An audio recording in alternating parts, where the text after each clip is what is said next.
The HP Outdoors Waterfowl podcast is powered by Cornerstone Gundog Academy. CGA is the world's most comprehensive online gun dog training resource. They've got over 160 instructional videos that includes everything you need to take your 7-week-old puppy to a finished gun dog.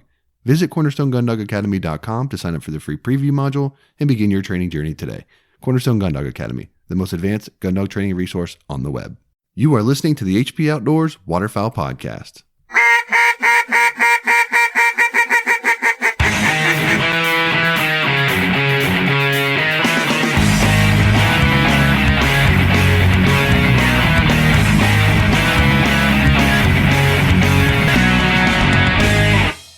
Out in the field, how you've prepared determines how you'll perform. With balanced fat and protein to support peak condition, Eukanuba Premium Performance Dog Food enhances strength, energy, and endurance. So when the pavement ends and the truck doors swing open, you and your dogs are ready for anything. Strong, focused, ready for anything?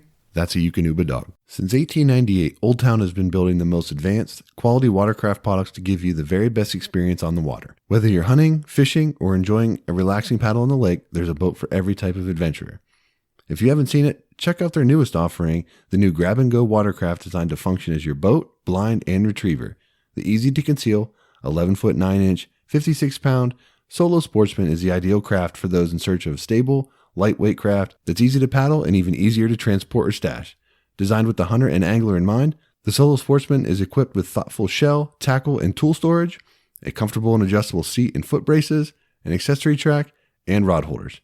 Check it out at oldtowncanoe.com/sportsman.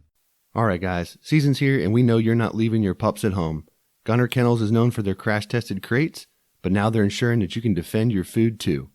They've created their new food crate, which has got to be the most durable food container ever made. This thing holds 50 pounds of dog food, uses heavy-duty roto-molded construction with airtight gaskets and seals to ensure food freshness. A durable, lockable latch makes sure that raccoons and rodents can't get in there either. Gunner also guarantees that it's waterproof, dustproof, and airtight. It's constructed for portability as well, so you can keep it at home, throw it in the back of the truck, bring it to camp. Wherever you go, the food crate can go with you. Just like Gunner Kennels, the food crate comes with a lifetime guarantee and is overbuilt right here in the USA. Check them out and get yours today at gunner.com. Soundgear is offering a 35% discount to the HP Outdoors listeners for their instant fit industrial and shooter products. You can head over to soundgearhearing.com and use the promo code HPOWP35 to claim your discount today. Original design, select grade components, superior sound, and unparalleled service. 737 take exceptional pride in producing the finest quality, best built premium calls on the market today. They're made right here in America, and they're offered only direct to consumers through their website. Shipping in the U.S. is always free, and international orders are also accepted online. A 20-day money-back guarantee and lifetime warranty accompanies every call purchased. 737 Duck Calls. Lead the flock. All right. Welcome to episode 194, the HP Outdoors Waterfowl Podcast. I'm your host, Josh Palm, and we are your on-demand audio source for all things waterfowl and waterfowl hunting. Check us out over at hpoutdoors.com. Find us across all the social media platforms out there, Facebook, Twitter, Instagram. If you're a Facebook user, head over to our Facebook group. You can also find our show across all the various podcast directories out there, iTunes, Stitcher, Spotify, all the good ones. You can find our show. Joining me this week, as he always does, my co-host, Dan Harushka. What's up, man? There's so much weird stuff going on. Like, I don't even know what to talk about. You know, Thanksgiving, supposedly you're not supposed to have this year, and we have a hunt coming up where we're going to be traveling. Mm-hmm. My birthday's coming up, so I don't know if I should have like a surprise party for myself or, just a lot to think about lately. A lot to take in, yeah. One thing I wanted to mention, this is our first time recording, I believe, pretty sure, since the passing of Alex Trebek. And while certainly had seen, Jeopardy's been on for my entire life, essentially. One of probably the closest thing we've ever had to going viral was a clip that I recorded off of Jeopardy with my phone where it was a question about Canada geese, and the woman answered Canadian geese, and he was like, shut her down. And another guy rung in and got it right and was just so proud of himself. But we had posted that to Facebook a while back. That was probably 2 or 3 years ago now. And that went kind of semi-viral, I guess, for our standards, which was pretty cool. So yeah, I know he'd been battling, I think he had pancreatic cancer. So He had a certainly good run tough. with it. Yeah. He did. Yeah. Yeah, that's tough. But yeah, man, COVID is pretty much still the deal around here. Lockdowns are getting tighter and restrictions and stuff. So, we're going to be out in Kansas in like 2 weeks. So really hoping to be able to get that back or get that. And my kid's supposed to be going back to school that same week. So we'll see what happens there. But yeah, it's funny because your kid's going back to school and my kid's just started partially virtual. So they're home 3 days a week. And by that time, who knows, they might be at home every day. And it's a lot of scheduling conflicts on our end to make it work. And totally. and now we're finding out that Ohio is going to be closed from 10 p.m. to 5 a.m. or 4 a.m. Something like that, yeah. for a while. So when we're starting to plan, and we decided that we're going to drive out. So I mean, is it a real possibility that we're taking gas cans if we're coming through Ohio late at night? Like, I don't know. It might be. I'm not really sure what that is. I saw a Facebook post today that made me laugh, though. It was like, I'm so fortunate. I almost got COVID last week, but I made it inside by 9:58. So it was like hashtag blessed or something, just Oh my gosh. very tongue in cheek. But it's just, I got to laugh out of that just because it seems like every state's a little different, and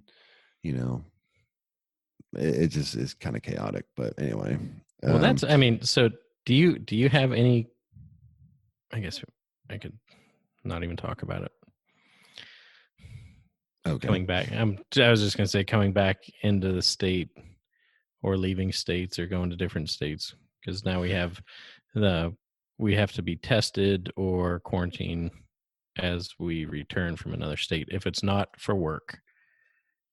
Yeah, we don't have any of that that I'm aware of right now. But that there again is an interesting thing. Like, if you go for work, it's okay, but if you don't, it's somehow you're more risk, likely. I don't know. It seems strange. Yeah. But regardless, it's 2020, right? I mean, that's what it's been. It's just been chaotic. So, but I'm ready to get away from it for a little bit and go do some hunting out in Kansas. So that'll be fun.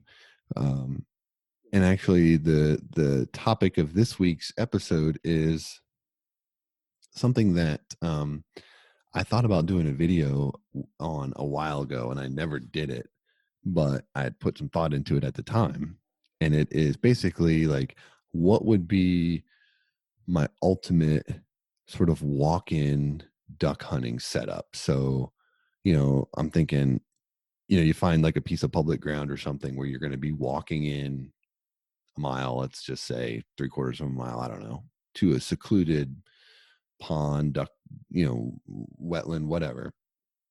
And basically you got to get everything in there that you're going to hunt with. And what's the best way to go about doing that? So we kind of thought it might be cool to do a little battle of the build out, so to speak, where we'll each kind of present our approach to this problem, and maybe the guys in our Facebook group or wherever can chime in and see who's got the best setup, or what we screwed up, and what they would do differently and all that kind of stuff. Because I do think a lot of our guys that listen to the show, and gals, are going into these places where, it's a walk in, and maybe whether you're going 300 yards from the truck or half a mile, it's still a pain in the butt if you got to physically carry everything that you need to where you're going. So, figuring out ways to do that as efficiently as possible is really sort of the goal of this episode. And in fairness, I've had a lot more time to prep on this than you did. So I'll give you, I think Vegas has me as the slight favorite, but I will also say I think you do this type of hunting more than I do, so it might be really a pick'em game at this point. We I'm not might sure. we might have the exact same thing. You never know. Oh, snap. Okay. All right. Well, I don't know how you want to do this. Like, do you want me to just present mine, or do you want to go back and forth, like tit for tat? What's the deal here? I would say let's just go. Let's you say what you would do. I guess kind of set the stage of how far you're walking, uh, what you're targeting, how big of an area you're hunting, just to give people an idea of what we're talking. Well, I mean, I kind of just did that a little bit. I mean, again, this is not your like 5 decoys because you just fell out of your truck and set up your panel blinds. Like it's a walk in. Let's just call it like a half a mile. Let's say you're going into some public ground that's pressured, but there's like a wetland spot that you've identified, but you got to walk to it, right? Let's just say that's the deal. So, um, I'm talking your typical mallard, woody type type hole back in a public area somewhere. So, um, for me, we hunt the Atlantic flyway, so I'm not worried about big spreads because I'm not trying to pull in mondo wads of ducks at this point. But I have one thing that I will say is my little ace in the hole on this whole deal that I think is going to catch you off guard right off the bat. So I'm just going to drop the haymaker right off the bat. It's going to put you on the ropes. Let's see how you respond to this. But the key to my entire system is a tangle-free Flight Series 6-slot goose bag. That's the number one key for me on this entire deal. It's a key for you, huh? Yeah, and I'll explain to you why. Okay. So I don't know if are you familiar with that particular bag? Yeah. Okay. So I picked up some of these probably 2 or 3 years ago when Tangle Free does their like 12 days of Christmas sales. So I got these pretty cheap. I bought 2 of them. They're an Optifade camo, but I like them because they got backpack straps. So you can throw it on your back like a backpack, and they're sturdy straps. So like it can support some weight, right? So the first thing that I'm throwing into those is I'm going with the lifetime decoys with the weights removed, right? So I'm throwing those in there as light as possible. And I know for fact that you can fit 18 of them in that bag in 5 slots. So 2 in most of them, you can get 3 in some, but you can leave 1 slot in the 6-slot bag open. In that slot, what I'm going to do is I'm going to put a Lucky Duck spinning wing decoy in that slot. And there's a couple features about the bag that really make it useful for this situation, in addition to the fact that it has backpack straps. One, it's got a huge like Velcro pocket on the front of the bag. So in there, you can take your Lucky Duck pole and some other things and put it in there. Another item that I would probably bring, but I'm not 100% sure I would do it, is a jerk string. And if I did it, I really don't know about the weight, the anchor. I don't know if I'd bring an anchor with me or if I'd try to tie it off to like a log or something back there. So I know you're going to say a jerk string, so I'm going to leave that off of my list because I know you're going to say that. So I'll give you that one because I know you're just over there. I see your notebook just filling up with things now that I'm just hitting you with the lefts and rights. You're feeling the pressure here. So, but here's another one that's coming at you, bud. I'm not bringing a blind bag, none, because this You're goose just putting bag, everything in the goose bag. the goose bag on the lid has 2 huge mesh zipper pockets on the lid. And in those zipper pockets, I'm putting my calls, my, first aid kit, my snacks. I'm putting my shells down in the bag with like the lucky spinner, like shells down in that pocket.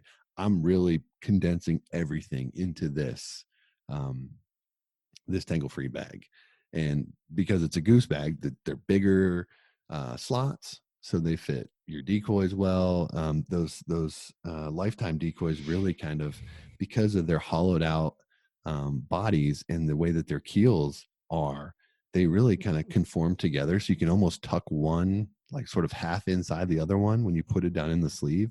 So you can fit 3 of those in a sleeve in that bag pretty easily. And it's not like busting out the seams. So that's a really, really good setup. But, as you can see, that's what I'm talking about. This bag is really sort of the cornerstone of my system, because I can put all of that in there, throw it on my back, and now I have my hands free. I can put my gun in a case or like a floating case or something and sling it as well. So I'm really walking hands free, if I'm going through the woods or whatever, to, keep brush out of my face or whatever I'm doing. Right. It's really a nice system that is condensed. I mean, it's really not a big bag, all things considered, when you think about how much you're able to fit in there now that you're not carrying a blind bag. You're not carrying a separate, decoy bag and a separate bag for your spinner and all that kind of stuff. It's all really packs down nice into that one setup. So I think being able to get it onto your back and not having to carry stuff on your shoulders, like, single slung or in your hands, is a really, really big benefit. And I think it's even a better deal, in my opinion, than trying to drag a sled or something like that, because if there's no snow on the ground, it's still drag, it's noisy, all that kind of stuff. So, um, in general, that's pretty much what I'm doing to get back into the setup. Now, the one thing this does assume is that you're able to either get up close to a tree or find some brush or something that can help you with the concealment. But um, I don't know how reasonable it would be to hike in there with a blind of some kind. But maybe you got something up your sleeve that I'm not aware of.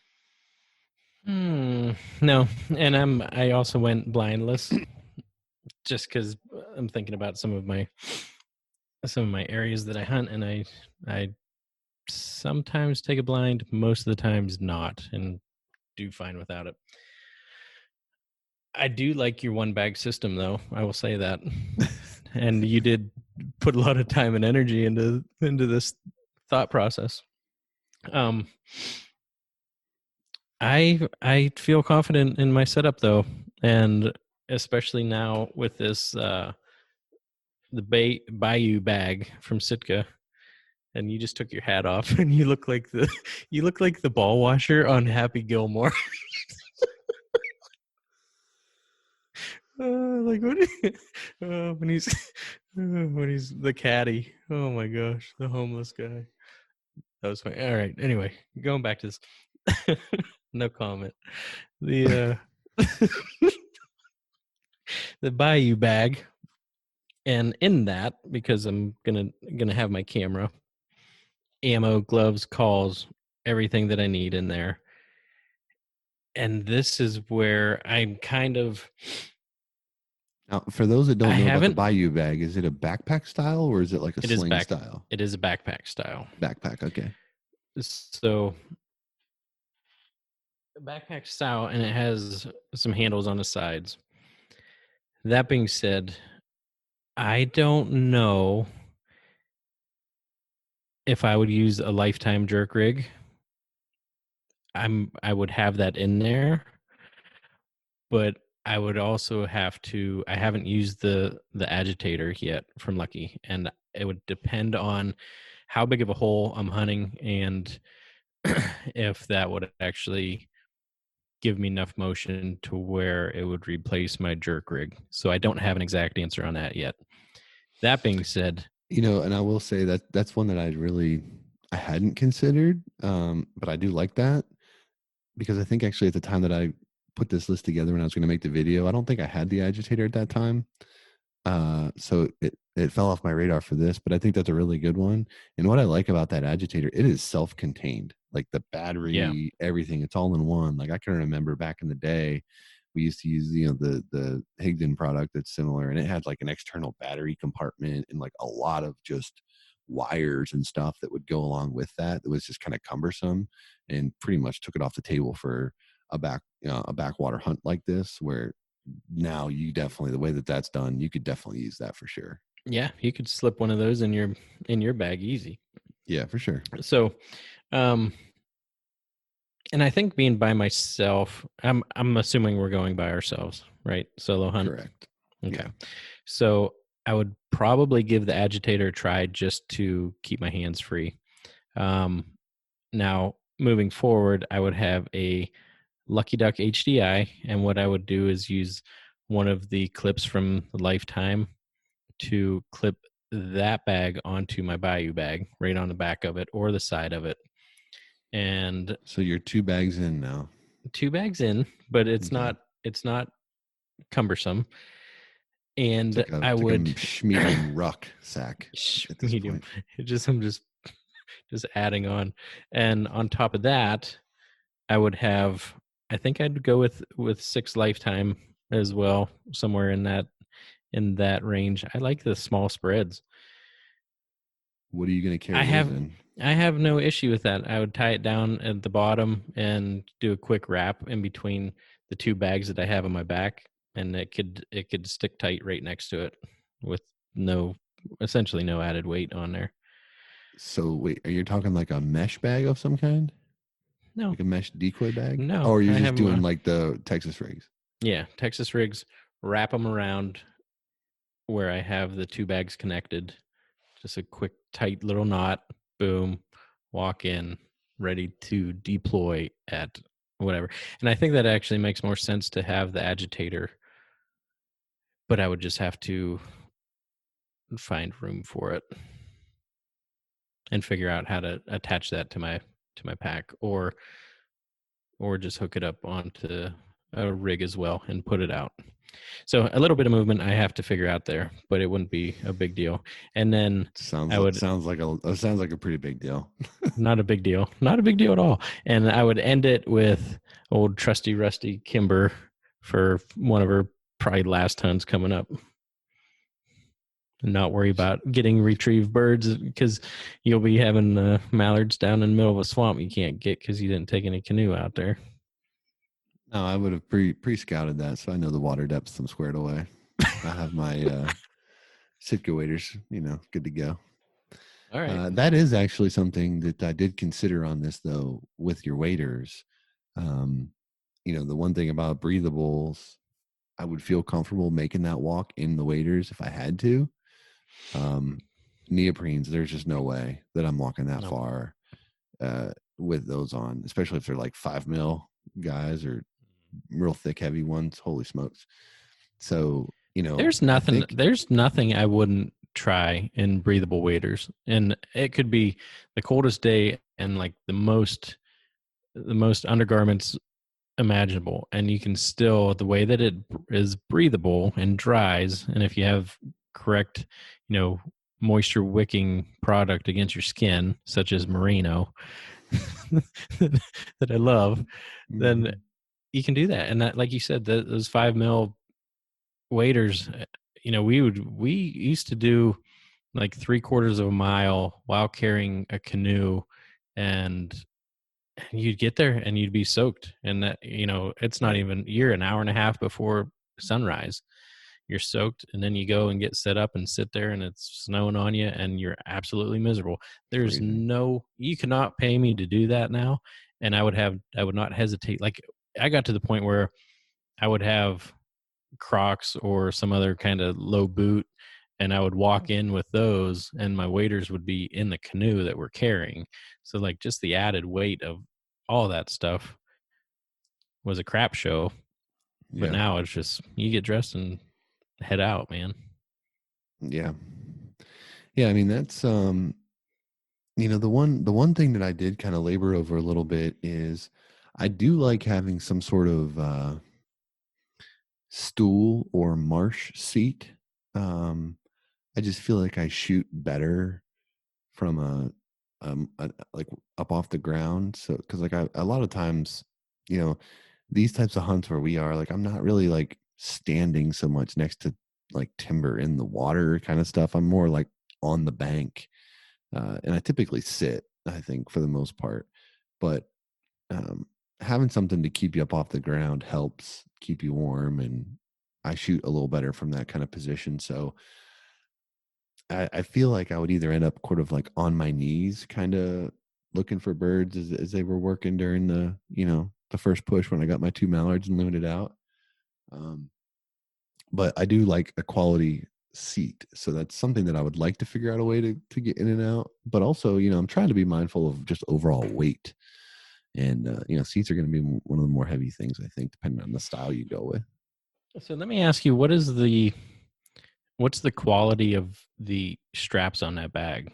Like if you started to add a seat to the top of it or to the side of it, or bungee some stuff on, like, are you worried that it could rip those off, or is it pretty No, beefy?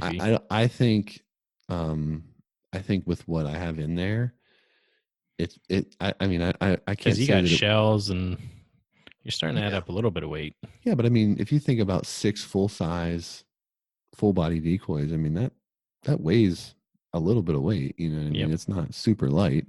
It's not like it's a cinder block back there, but it's enough to support. And I mean, those are 2 backpack straps. I don't have any concerns with the structural integrity of the bag to support that load. It's not very.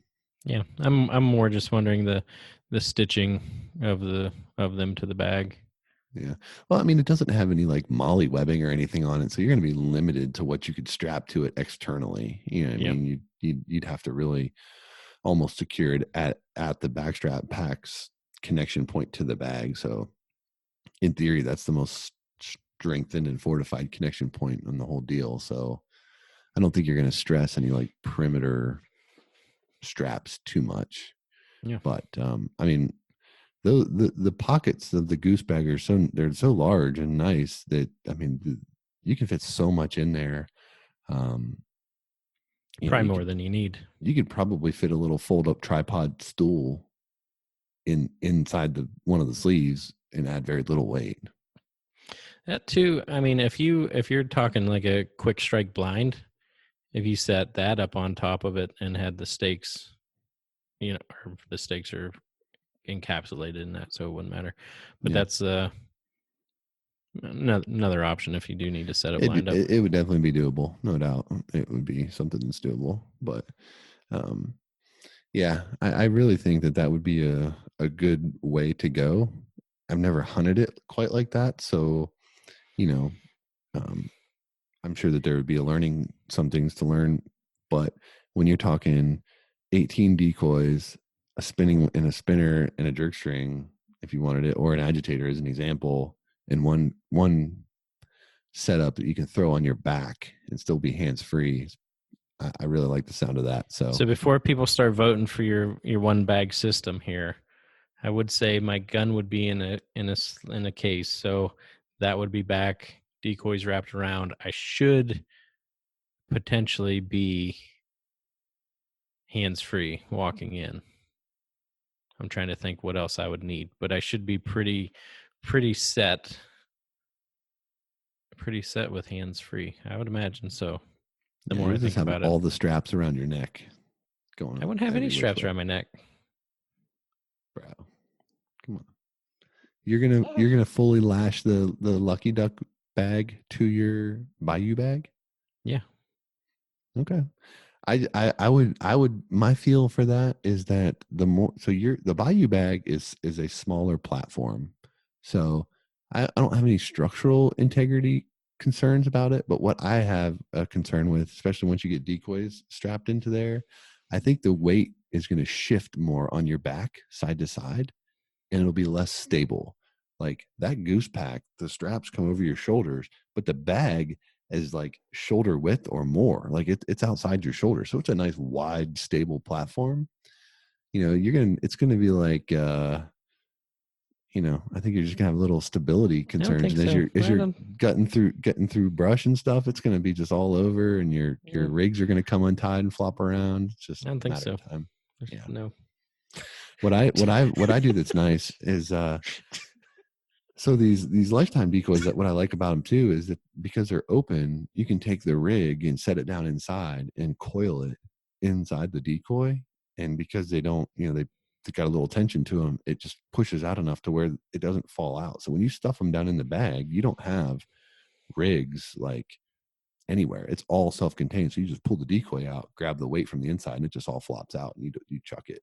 So it's a pretty slick deal with how they got that set up. So, I know admitting defeat can be tough, but I think you'll I don't. you'll get over I it. mean, I don't. I like your system.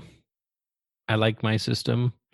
Your system. If you're walking through a bunch of crap, I could see some tango issues in my system where yours would, might be a little bit better. But I don't have one of those bags, so with what I'm dealing with, Working with, yeah. Well, like I said, I'm sure that there's better ways to do this. You probably don't need 18 decoys when you're going into this kind of spot, but if you wanted them, you'd have them. I'm talking 6 decoys is what I would take on these walk-ins. That's what I'm walking with. Hopefully that's enough to get the job done. I think it's proven itself. I mean, one time in one spot, get over it. No, I think again, there's no wrong way. There's just your way, and then there's the best way. So whichever one you want to choose. Nonstop. But I think also the whole purpose of going through this is just to sort of think through some of these things, because for me, that's always one of the biggest challenges, is just logistically getting stuff to where you want to go. And if you can drive your truck to the spot, or you got an ATV or whatever, obviously you don't have to worry about it. But if it's all going in, I know that's something that most people are like, well, how are we going to make this work? And, that kind of stuff. And I'm sure there's better systems out there than this. And if you've got one, we'd love to hear from you and share that with us, either in the group or wherever. So, yeah. I like it, man. It was good. I think maybe our next episode will be the differences of driving out of state and flying to out of state hunts, and pros, cons, benefits. Yeah, we'll definitely have plenty of time to discuss it, as I'll be in the truck for, what is it, like 18 hours.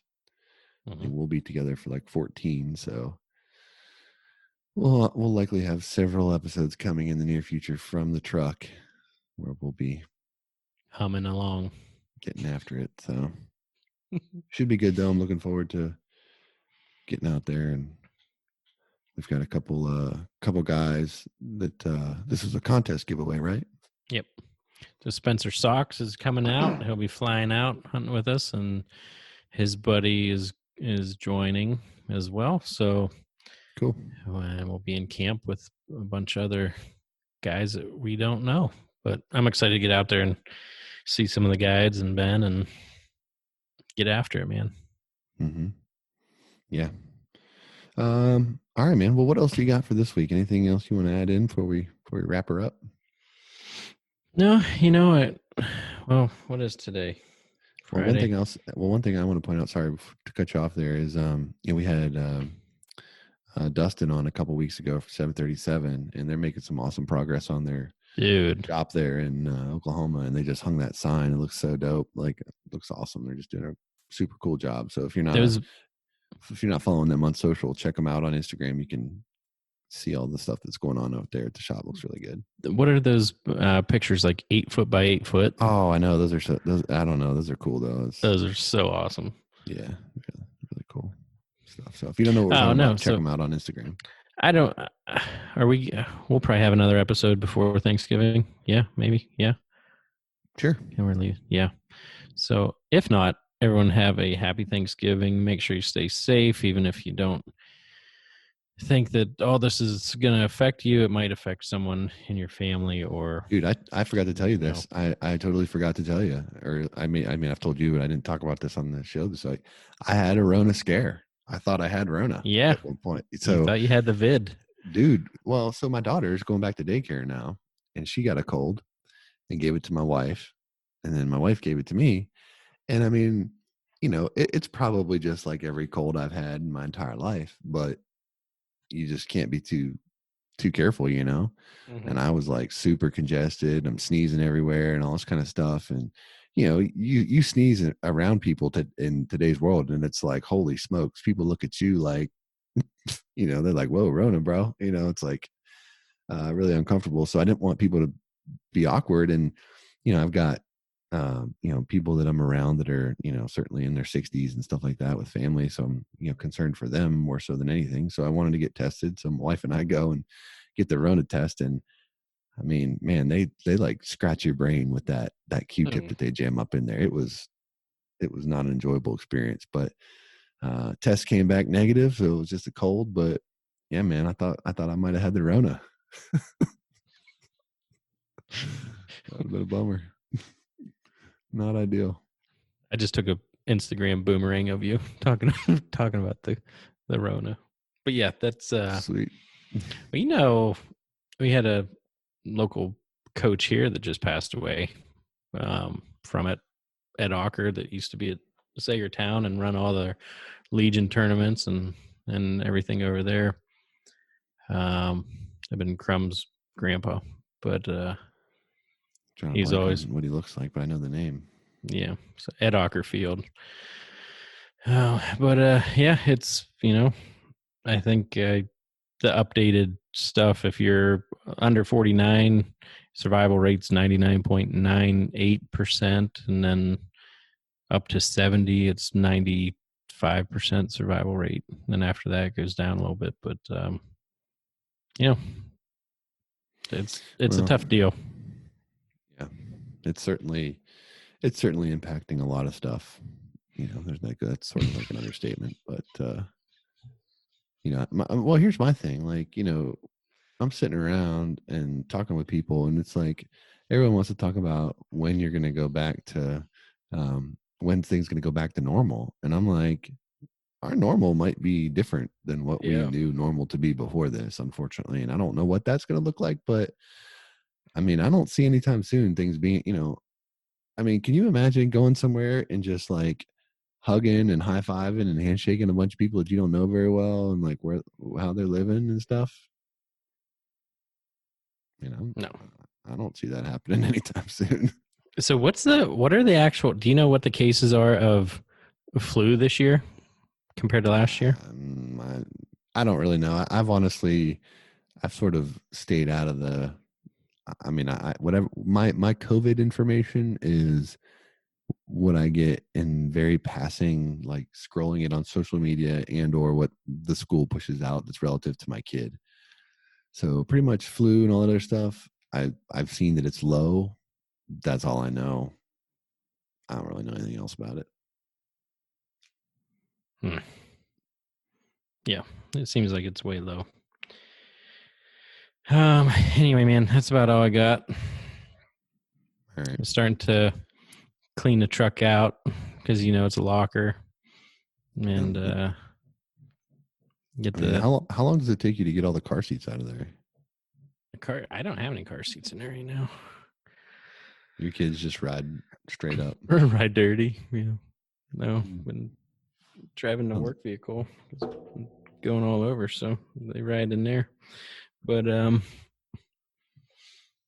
yeah, well, she'll be ready to roll, man. Cool. Well, looking forward to it. So. I'm looking forward to bringing back coolers full of mallards. That's what I'm looking forward to. Yeah, that'll be nice to pack the Yetis. It's so much easier. So, yes, sir. Is there transport law issues there? Question mark. No, we'll just have them tagged, our daily tag. And they rest it out? Leave a wing if needed. Okay. All right. Well, I guess I need to school myself on that. Get back on it. Mm-hmm. But yeah, we should have a 3-day bag limit or possession limit. So we're going to go 103 days. Bring them back. Yep. All right, cool. Well, that's going to do it for this week. So till next time, man. Take her easy. You too. That's going to do it for this episode of the HP Outdoors Waterfowl Podcast. If you're new to the show, head over to iTunes, check out some of our past episodes, and while you're there, leave us a 5-star rating and review. It's the best way for like-minded hunters just like you to find our show. Check us out on social media, check us out over at hpoutdoors.com, and anywhere you can find quality podcast content. That's going to do it for this week. Till next time, for Dan, I'm Josh. Take care.